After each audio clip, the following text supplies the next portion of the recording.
J'avais mal, j'avais des douleurs, bien aimé, et c'était pour moi même difficile pour porter la chaussure. Et puis petit à petit, la cuisse a commencé à gonfler. Bien aimé, ce n'était pas facile pour moi. Mais les médecins, il y a un Chinois, lorsqu'il a regardé seulement ma jambe comme ça, le Chinois qui me dit, ça c'est vos problèmes d'Afrique. Je suis venue donner ce témoignage juste pour fortifier une personne, pour dire à la personne, nous avons un Dieu puissant. À cette personne qui est en train de souffrir, quelle que soit l'origine de ton problème, quelle que soit la situation, en tout cas, mets ta confiance en Dieu et Dieu agira.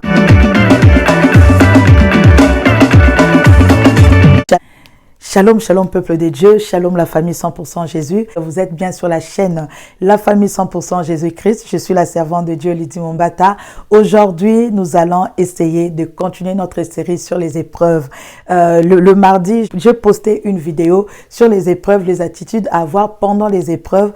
Alors, si vous n'avez pas suivi cette vidéo, retournez suivre cette vidéo parce que vous devez savoir les attitudes à adopter lorsque vous passez par des épreuves. Je suis une personne qui est passée par beaucoup des épreuves et aujourd'hui je suis là pour vous donner mon témoignage. Lorsque j'étais encore jeune fille, j'étais encore jeune, j'étais étudiante, j'ai parti à l'école. Mais ma dernière année, c'est là où tout avait compliqué. J'ai commencé à avoir des douleurs au niveau de ma jambe et je ne savais pas si c'était quoi. Je ne savais pas si c'était quoi. Pour moi, je me disais parce que j'aimais beaucoup les talons, j'ai couru même avec les talons, alors je me disais que certainement c'est peut-être les talons et tout, c'est pourquoi j'avais vraiment très mal à la jambe. Au fur et à mesure que les mois, les années passaient, en tout cas, le mal persistait. Il y a eu un moment donné, je me suis dit non, c'est pas normal parce que mes amis ont commencé à me faire savoir que non, mais toi tu es en train de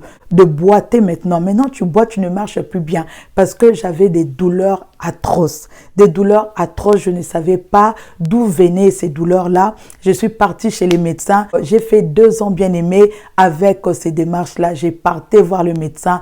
On ne voyait rien du tout. On me demandait, mais il y a eu même l'un des médecins qui était fâché. Il se disait que non, peut-être à frapper parce que ce n'est pas normal à voir. Et ils ont appelé ça l'hématome. Ce n'est pas normal d'avoir cet hématome parce que normalement, donc à ton âge là, pour avoir cet hématome, tu dois peut-être tomber ou soit on t'a frappé ou soit tu as commis un accident. Mais ils ne comprenaient pas comment est-ce que je pouvais avoir cet hématome. Bien aimé, j'avais mal, j'avais des douleurs bien aimé et c'était pour moi même difficile pour porter la chaussure. Avant de porter la chaussure, je devais m'asseoir. Je ne pouvais plus me lever comme ça, prendre la paire de chaussures, porter directement. Non, je devais d'abord m'asseoir. Même pour m'asseoir, j'avais vraiment trop mal. Et puis, petit à petit, la cuisse a commencé à gonfler. Bien aimé, ce n'était pas facile pour moi. Alléluia. Ce n'était pas facile pour moi. Je suis venue donner ce témoignage juste pour fortifier une personne, pour dire à la personne, nous avons un Dieu puissant. À cette personne qui est en train de souffrir, quelle que soit l'origine de ton problème, quelle que soit la situation, en tout cas, mets ta confiance en Dieu et Dieu agira. Bien aimé, j'étais là et à cette époque-là, je ne priais pas. Comme j'ai dit dans l'autre vidéo, les épreuves, c'est toujours pour un but donné. Je ne priais pas, je ne partais pas à l'église, je ne priais pas, j'étais juste là. Donc voilà quoi. Et puis, pendant mes moments difficiles, j'ai commencé à avoir d'autres problèmes. Il y aura un temps, je reviendrai encore pour vous faire voir les épreuves que j'ai eu à passer dans le but de motiver une personne. Alléluia. J'ai eu encore à avoir beaucoup de problèmes. C'est à ce moment-là que ma grande sœur m'a dit, Lydie, avec tout ce que tu as comme problème, essaye de chercher une église de réveil parce que tu as besoin des hommes de Dieu pour pouvoir t'aider dans cette situation. Pendant ces temps, bien aimé, je ne connaissais même pas où trouver les églises. Donc, j'étais là dans le train, dans le métro, en train de poser la question, est-ce que vous connaissez une église? Est-ce que vous savez où prier? C'était vraiment très difficile. Pendant cette période, j'avais aussi besoin d'un appartement d'urgence. Et j'ai cherché d'appartement, je n'avais pas trouvé d'appartement. Et il y a un ami qui m'appelle comme ça pour me dire que, oh, tu m'avais dit que tu avais, parce que j'essayais aussi de demander à certaines personnes. Alléluia. Et il y a un de mes amis qui me dit que non, tu m'as dit que tu as besoin d'un appartement parce que je connais une famille qui ont 3 chambres. Est-ce que, en attendant, tu peux pas prendre la chambre, habiter là-bas et tout et tout? Moi, j'ai dit, il n'y a pas de problème parce que c'est vraiment très, très, très, très urgent. Alléluia. C'est comme ça que, bien aimé, c'est comme ça que je suis allée là-bas parce que j'ai prié, parti déposer le colis dans nos agences là de Congolais. Et c'est comme ça, bien aimé, que j'ai eu à voir le CD de notre feu papa Alain Moloto. Donc, on vendait des CD, au fait. On vendait des CD, on vendait des CD religieux, on vendait des CD de la musique du monde, bien aimé. Et je me suis dit, avec tout ce que j'ai comme problème, je cherche l'église, je ne trouve pas. Je veux quand même acheter même un CD. Je sais pas si la chanson religieuse, ça sera bien pour moi et tout, parce que moi, j'étais habituée à la chanson, comme on appelle, chanson mondaine. J'aimais beaucoup chanter, j'aimais beaucoup danser et tout, mais ces jours-là, bien aimé, j'ai eu à prendre, par hasard seulement comme ça, j'ai choisi la chanson. J'ai pris un CD de Papa Alain Moloto que je ne connaissais même pas à cette époque-là. J'ai pris aussi le CD de Papa Franck Moulaja que je ne connaissais pas à cette époque-là et je ne savais même pas qu'ils étaient dans le même groupe et ils se sont séparés. Ça, je ne savais pas. J'ai juste choisi le 2 CD. Je suis partie chez moi. J'ai mis, waouh, c'était l'album de Shiloh. Alléluia. L'album de Shiloh, si vous connaissez pas, tapez sur YouTube, vous allez voir l'album de Shiloh. Écrivez juste Shiloh, adorant l'Éternel. Vous allez vraiment écouter ces sons. Donc, c'est vraiment une très belle chanson. C'était cet album-là. Et puis aussi pour Papa Franck. Donc, Papa Franck, c'était l'album de Libanga. Alléluia, Libanga Yatalo, quelque chose comme ça, Libanga Yatalo. Et tous les jours, tous les matins maintenant, j'ai eu l'habitude d'écouter. J'ai eu l'habitude d'écouter ces chants-là. Moi, j'ai été délivrée, si je peux dire ça, musique de l'amour, de la musique du monde. Ce n'est pas un pasteur qui m'a demandé, il faut arrêter cette musique, bien aimé. Moi, j'ai été délivrée de tout ça par la musique de Papa Alain Moloto et de Papa Franck Moulaja. Alléluia. Je mettais la musique tous les jours et à chaque fois, lorsque maintenant, je me dis que non, je veux mettre par respect, je ne veux pas citer leur nom ici, parce que nous espérons aussi que Dieu va aussi les toucher comme il nous a touchés. Alors, lorsque je mettais seulement la musique du monde bien-aimé, je commençais à me sentir très mal à l'aise. C'est comme si le Saint-Esprit de Dieu agissait déjà en moi et le Saint-Esprit de Dieu n'était pas confortable avec ce genre de musique. Mais lorsque je remettais mes 2 albums-là, là, je me sentais en paix, je me sentais en joie et je priais, je pouvais adorer avec mes quelques mots d'adoration, je pouvais adorer, je pouvais remercier le Seigneur et en même temps, je priais vraiment de tout mon cœur, Seigneur, donne-moi une église, Seigneur, donne-moi une église, jusqu'à ce que cet ami m'a appelé pour me dire que non, je connais une famille, est-ce que tu peux même partir là-bas parce que c'était vraiment urgent, je devais libérer cet appartement. C'est là, lorsque je suis partie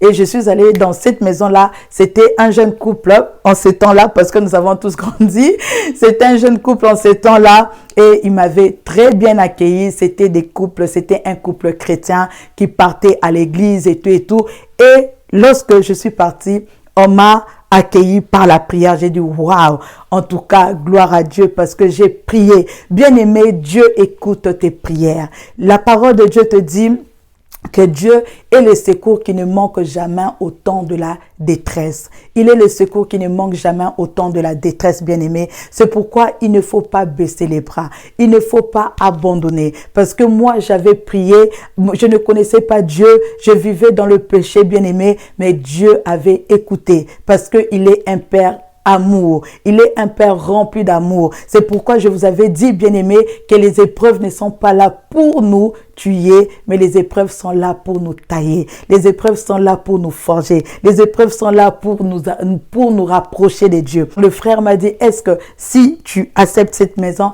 est-ce qu'on pourra t'inviter à la prière? Et je me suis dit, maman et ses frères, s'ils savaient, s'ils savaient, façon j'ai prié pour que je puisse avoir un endroit où prier. Ils n'allaient même pas me poser cette question. Je l'ai dit, oui, je viendrai. Et c'était une belle maison Alors, j'avais vraiment aimé même le quartier et tout. Alors, j'ai eu à aménager et ils m'ont amené. C'était vraiment pour moi la première fois d'intégrer une église de réveil. Et c'était aussi la première fois, bien aimé, de pouvoir jeûner. J'ai eu à jeûner pour la première fois dans cette église-là, bien aimé. Et le premier jeûne, c'était un jeûne et prière de 3 jours à sec.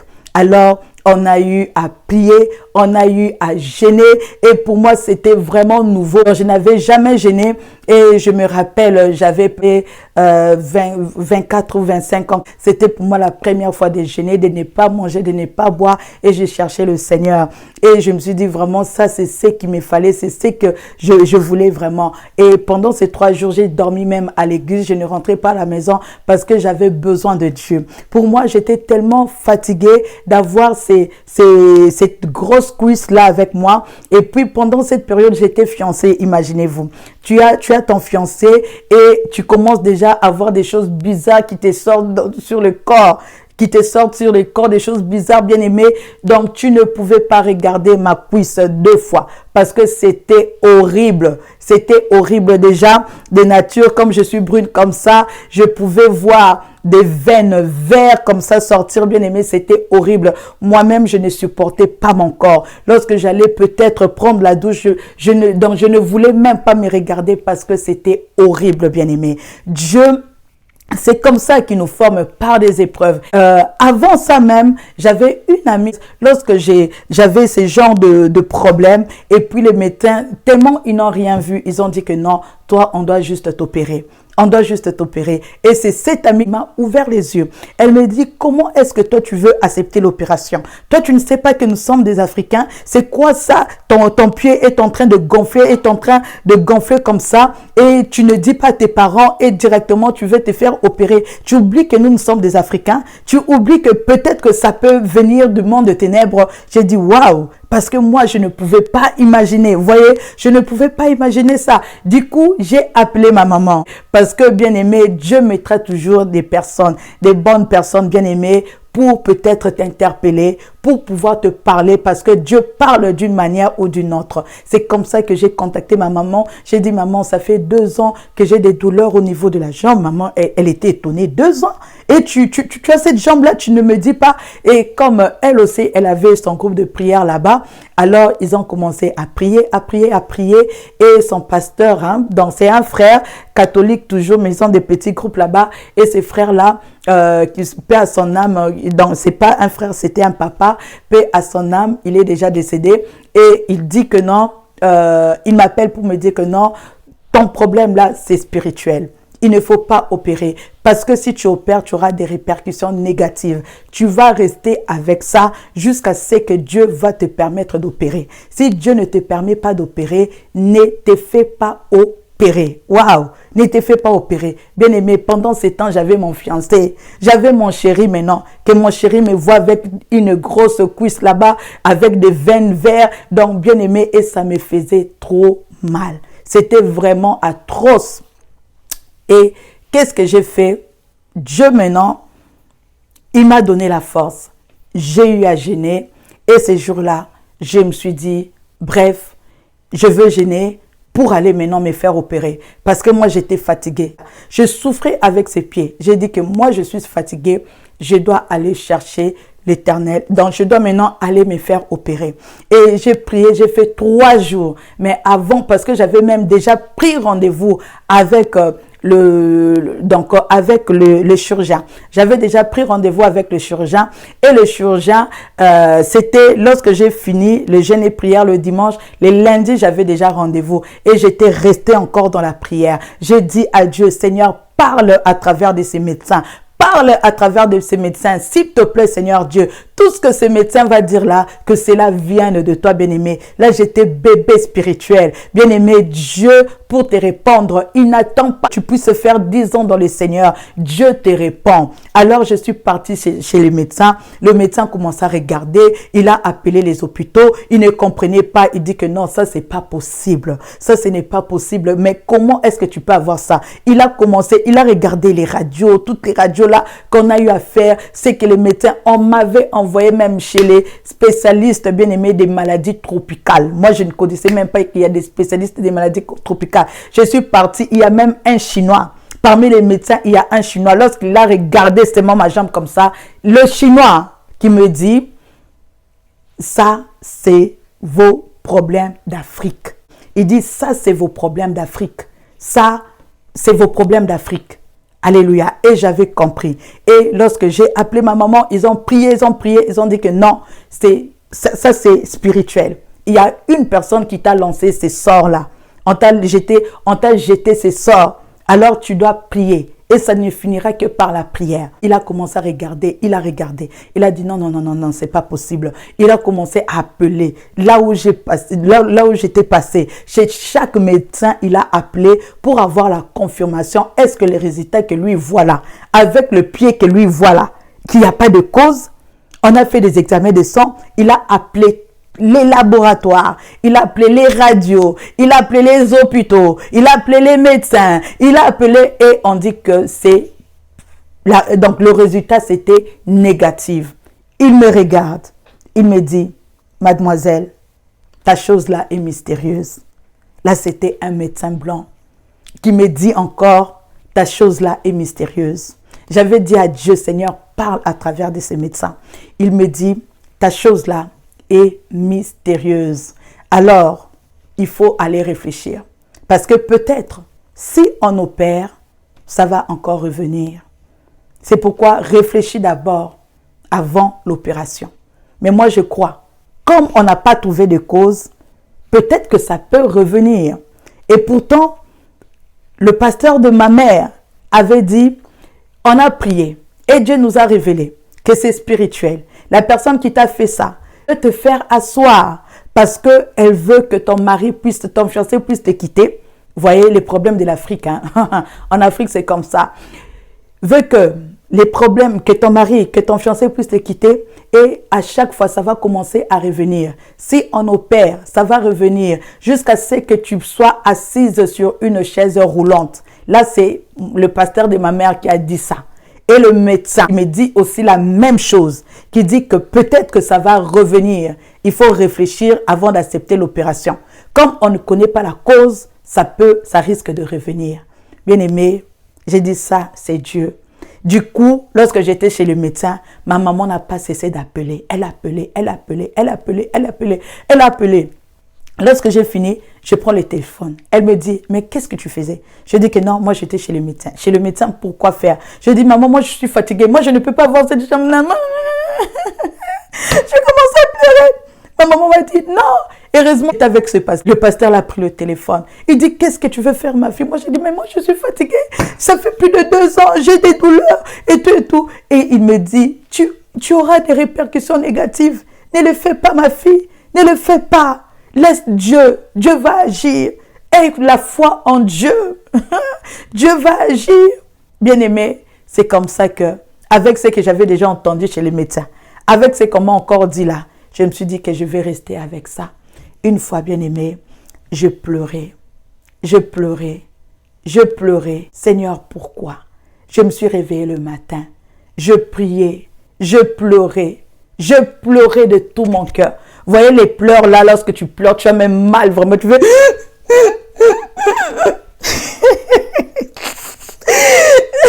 tu fais... J'ai pleuré, bien-aimé. Tu es là, tu es seul. Toute ta famille est en Afrique. Tu te débrouilles maintenant comme ça. Tu es seul, bien-aimé, avec pied qui est en train de te pourrir, qu'on ne doit pas opérer. Bien-aimé, ce n'était pas facile. Les épreuves, bien-aimé. Mais ces jours-là, Dieu m'avait parlé.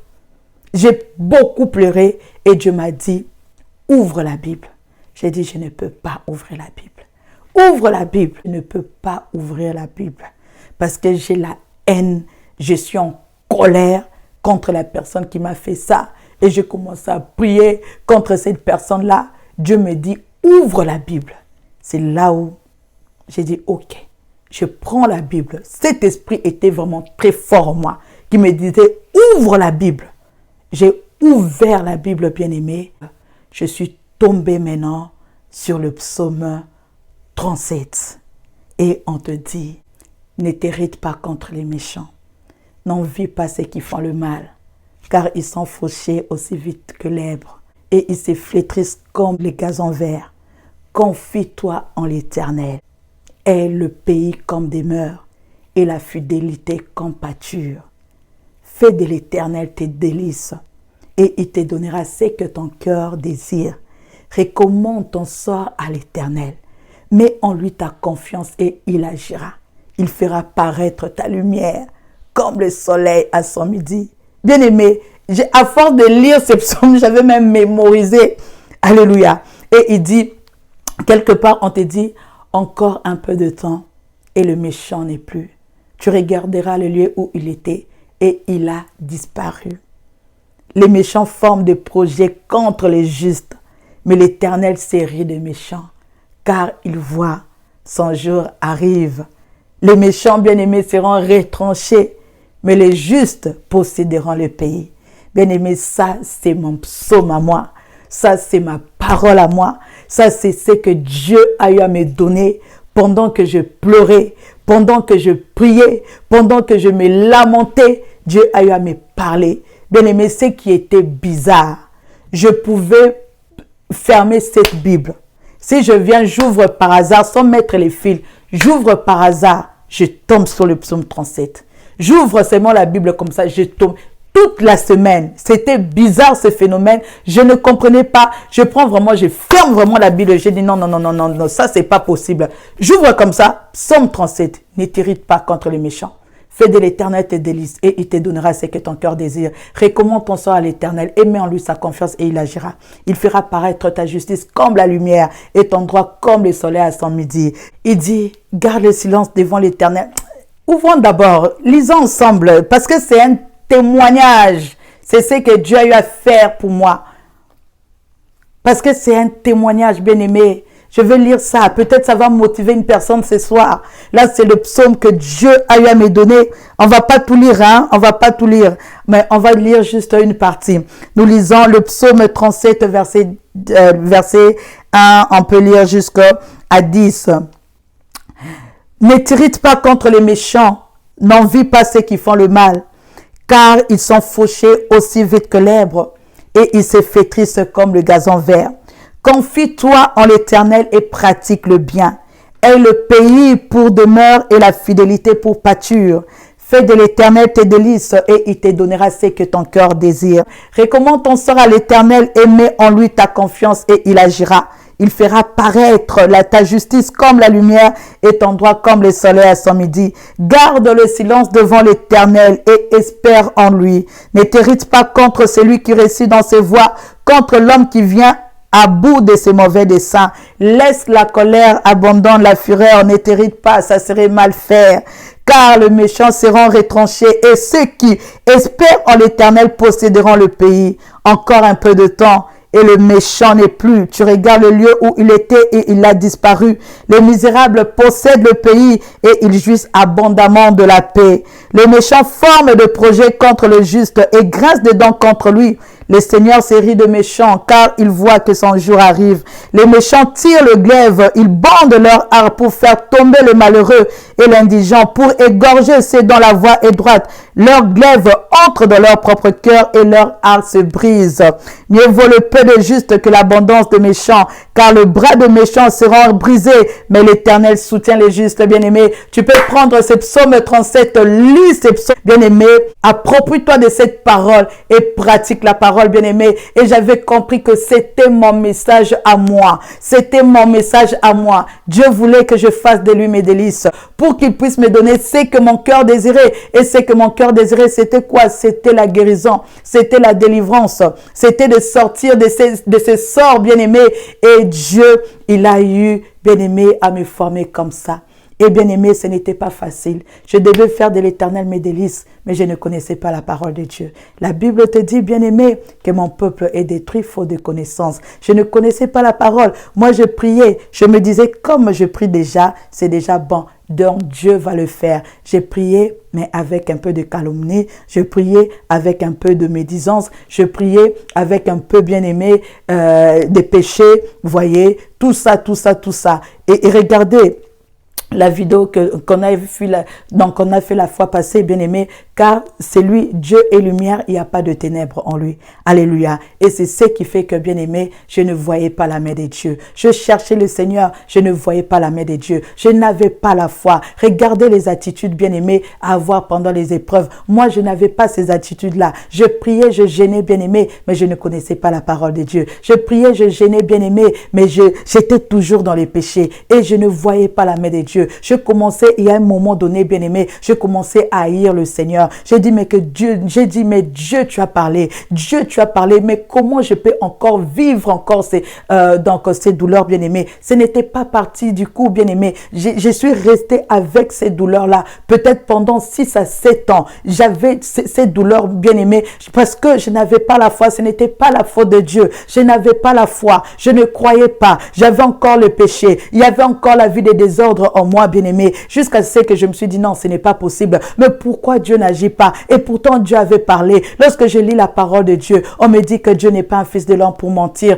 ni un homme pour se repentir. Ce qu'il dit, ne les fera-t-il pas, bien aimé? Et toutes ces paroles-là revenaient en moi. Mais je disais, mais pourquoi est-ce que Dieu ne me répond pas? Pourquoi est-ce que Dieu ne me répond pas? Je commençais à haïr Dieu. Il y a des fois, bien aimé, je faisais 2 semaines, je ne priais plus. Je dis, mais j'ai prié, j'ai gêné, je ne vois pas la main de Dieu. Bien aimé, peut-être que c'est aussi ton cas. Tu es en train de prier, mais tu ne vois pas la main de Dieu. Ce n'est pas la faute de Dieu. Essaie de te regarder toi-même. Est-ce que tu marches dans la lumière? Est-ce que tu crains le Seigneur? Est-ce que tu marches, bien aimé, selon la parole de Dieu? Car dans Josué, on te dit, bien aimé, lorsque tu marches selon la parole de Dieu, tu réussis. Alors, bien aimé, j'ai eu appris. Donc, après, je me suis décidé de chercher maintenant Dieu dans sa parole. Alléluia. De comprendre maintenant les Écritures. Parce que j'avais développé déjà la vie de prière, mais je n'avais pas développé la vie de la méditation de la parole de Dieu. Alors, je me suis dit que je dois méditer maintenant la parole de Dieu. Je dois chercher maintenant Dieu dans sa parole pour comprendre pourquoi est-ce que Dieu n'agissait pas. Pour comprendre, mais pourquoi Dieu, malgré la promesse, mais pourquoi Dieu n'agissait pas, bien aimé? J'ai commencé à méditer la parole de Dieu, à chercher la face de Dieu, bien aimé. Moi, j'ai pas eu la grâce d'avoir des amis. Pourquoi? Lorsque j'ai grandi, lorsque je suis venue ici chez mon mari. Pourquoi?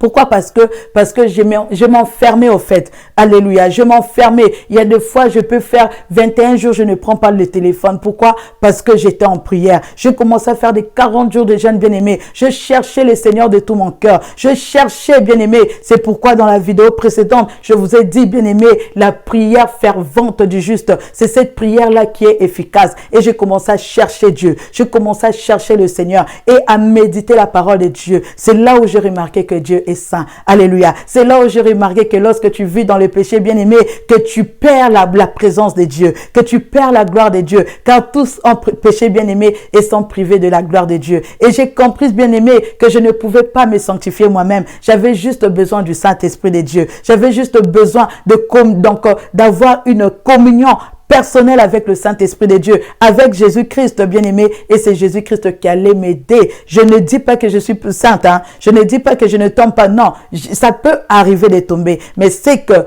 je ne fais pas, c'est de vivre dans le péché. Vous voyez, ça peut arriver de tomber, mais je n'aime pas vivre dans le péché. Lorsque je tombe, je demande à Dieu pardon et je continue ma marche avec le Seigneur. Alléluia, mais je ne reste pas là 1 mois, 2 mois, 3 mois, 4 mois dans les péchés. Et puis, bien aimé, il y a une fois, Dieu m'a ordonné. Il m'a visité dans le songe. Il a dit que tu vas faire un jeûne et prière de 8 jours. Je suis entrée dans le jeûne et prière de 8 jours, bien aimé. C'était un jeûne et prière. Moi-même, je ne savais pas. Mais c'était un jeûne et prière de repentance. Parce que Dieu a eu à me parler et il n'était pas content de moi. Alléluia. Il m'a parlé par rapport à la foi. Bien-aimé, sans la foi, il est impossible d'être agréable à Dieu. Parce que même lorsque Dieu veut te guérir, même lorsque Dieu veut te visiter, bien-aimé, mais lorsque tu manques la foi, ça sera difficile à Dieu, bien-aimé, car c'est impossible, bien-aimé. Il dit que mon juste vivra par la foi. S'il se retire de la foi, mon âme n'aura pas plaisir en lui. Et c'était comme ça avec le Seigneur. Moi, je m'étais retiré retiré de la foi. Parce que je priais, mais je murmurais. Je priais, mais je me fâchais. Je priais, mais je disais que Dieu yépé alongwakuna, yépé azako salate. Donc je priais, je murmurais. Et je me disais que Dieu était injuste. Je commençais même à parler mal de Dieu, bien-aimé. Et Dieu a eu à me faire entrer dans ces jeûnes et prières de 8 jours. Ces jours-là, bien-aimé, j'avais compris, malgré les prières, malgré les jeûnes et prières, mais si je mourais, j'allais partir en enfer, bien-aimé. Pourquoi? À cause du manque de la foi. Je n'avais pas la foi, je murmurais. Et c'est à partir de cela, bien-aimé, j'ai fait la repentance. J'ai demandé à Dieu de me pardonner, bien-aimé. Et pendant ce temps, j'avais toujours cette jambe-là. Bien-aimé, je suis restée avec ça peut-être pendant, si je ne me trompe pas, 7 à 8 ans, bien-aimé. Mais le jour où j'ai commencé à marcher par la foi, j'ai commencé à déclarer ma guérison. J'ai dit que je suis guéri, bien-aimé, malgré la douleur. J'ai dit que je suis guéri malgré le gonflement, bien-aimé. Et je continue à prier. J'ai commencé à adopter, bien-aimé, les attitudes d'une personne qui est guérie. Alléluia. Parce qu'il y a des fois, bien-aimé, je ne pouvais pas porter le pantalon. Et puis après, je commençais maintenant à forcer le pantalon. Lorsque je force le pantalon, bien-aimé, je dois prendre une jaquette. J'avais toujours ma jaquette que je mettais autour de ma hanche. Pourquoi? Pour cacher le pied. Parce que ça se voyait que j'avais une jambe qui était plus grosse que l'autre, bien-aimé. Maman, papa, j'ai souffert avec ce pied. Et puis, à un moment donné, j'ai arrêté avec cette jaquette. J'ai dit, donc, je me considère maintenant guéri. Je me considère guéri. Et dans la louange, je ne demandais plus. Je commençais maintenant à bénir le Seigneur. Je commençais à lui dire merci pour la délivrance. Je commençais à lui dire merci pour la guérison. Et j'ai insisté, bien-aimé, dans la louange. J'ai insisté dans la louange. Je me disais que je suis déjà guéri. J'ai arrêté, bien-aimé, d'avoir une attitude d'une personne qui a toujours ses problèmes. Car la parole de Dieu te dit que la foi sans les œuvres, c'est une foi qui est morte. La foi sans les œuvres, c'est une foi qui est morte, bien-aimé. Et j'ai appris à faire confiance à Dieu, bien-aimé. Et je ne me rendais pas compte. Pendant que je faisais ça, le miracle avait déjà commencé. Alléluia. Le miracle avait déjà commencé. Mais moi, je ne me rendais pas compte de cela. J'ai fait tout, bien-aimé, même d'oublier ces pieds-là. J'ai fait tout d'oublier. Moi, je me dis que moi, je suis guéri. Je dois marcher comme une personne guérie. Et au fur et à mesure, bien-aimé, le pied a commencé à partir. Le gonflement a commencé à partir. La puissance de Dieu a commencé à se manifester. Dieu a commencé à toucher ses pieds. Dieu a commencé à faire l'opération, bien-aimé, sans cicatrice, sans médecin, bien-aimé. Il y avait un jour seulement, je suis partie dans le mall pour m'acheter des vêtements. J'ai porté un pantalon et j'ai regardé parce que je pouvais voir, bien-aimé, mon ombre. Vous voyez, lorsque tu marches, lorsque tu regardes ton ombre, je pouvais même voir dans mon ombre là, il y avait un pied qui était comme ça et l'autre qui était tout droit. Mais lorsque j'ai porté le talon, je me suis rendu compte que ces pieds, c'est comme si il n'y avait plus de gonflement. J'ai dit à mon mari, regarde un peu, regarde un peu. Il dit que non, c'est fini. Moi, je ne vois plus ça. Waouh! Je suis sortie à l'extérieur du mall. J'ai commencé à marcher. J'ai vu mon ombre bien-aimé. Tout commençait à redevenir normal. J'ai dit, waouh! Dieu est puissant. Dieu est merveilleux. Bien-aimé, c'est comme ça. Et j'ai continué à louer le Seigneur jusqu'aujourd'hui. On ne m'a jamais opéré. C'est Dieu qui a eu à m'opérer. Il a enlevé cette masse-là. Il a enlevé la masse, ce que j'avais, l'hématome là, bien-aimé. Il a enlevé le pied et redevenu normal par la puissance de Dieu, par la puissance du Saint-Esprit de Dieu. C'est pourquoi, bien-aimé, sur la vidéo, des attitudes que tu dois avoir. Là, ce sont des attitudes que moi-même, j'ai eu à développer. J'ai eu à développer par ma propre expérience. Alléluia. Là, c'était les attitudes là que je vous ai données, c'est ma propre expérience. Je ne l'ai pas noté quelque part, je ne l'ai pas copié de quelqu'un. C'était ma propre expérience. Lorsque j'ai commencé à prier avec ferveur, à connaître la parole de Dieu, à marcher dans la sanctification, lorsque j'ai appliqué toutes les attitudes là, c'est comme ça que Dieu a eu à me guérir. Et il m'a complètement guéri. j'ai encore d'autres témoignages. Je reviendrai par la grâce de Dieu pour vous faire ces témoignages. C'est pourquoi je veux juste motiver une personne qui est en train de passer par des moments difficiles. Fais de l'Éternel tes délices. Alléluia. Fais de l'Éternel tes délices et il te donnera ce que ton cœur désire. Recommande ton sort à l'Éternel. Mets en lui ta confiance et il agira. Garde le silence devant l'Éternel. Espère en lui, il agira. Ton Dieu t'aime. Ton Dieu est puissant. Ton Dieu n'est pas n'importe qui. Moi, je suis une personne, j'ai vu la main de Dieu dans ma vie. C'est pourquoi aujourd'hui, les épreuves, je vous ai dit dans la vidéo précédente, c'est pour un but donné. Et Dieu avait permis cela parce qu'il voulait que je puisse connaître sa parole pour venir te prêcher ce soir ou ce matin.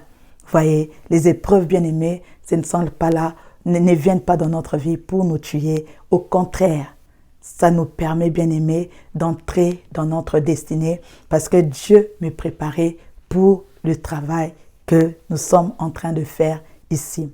Que Dieu vous bénisse abondamment. Waouh, j'avais touché un peu l'appareil. Alors que Dieu vous bénisse abondamment, abondamment. Si vous n'êtes pas encore abonné, abonnez-vous parce que nous avons beaucoup de témoignages et puis nous allons ensemble connaître la parole de Dieu. Tout ce que je prêche ici sur cette chaîne bien-aimée, c'est sur base de ma propre expérience avec le Seigneur. Dieu m'a permis vraiment de me rapprocher de lui et aujourd'hui je peux dire que sans Dieu, je ne sais pas. Je ne peux pas vivre sans Dieu, c'est impossible. Alors, fortifie-toi dans le Seigneur et aie bon courage en agissant fidèlement selon la parole de Dieu. C'est alors que tu vaincras tes épreuves. Que Dieu vous bénisse abondamment, abondamment. Si Dieu le permet, on se voit le samedi. Bye bye. Que Dieu vous bénisse. Bye.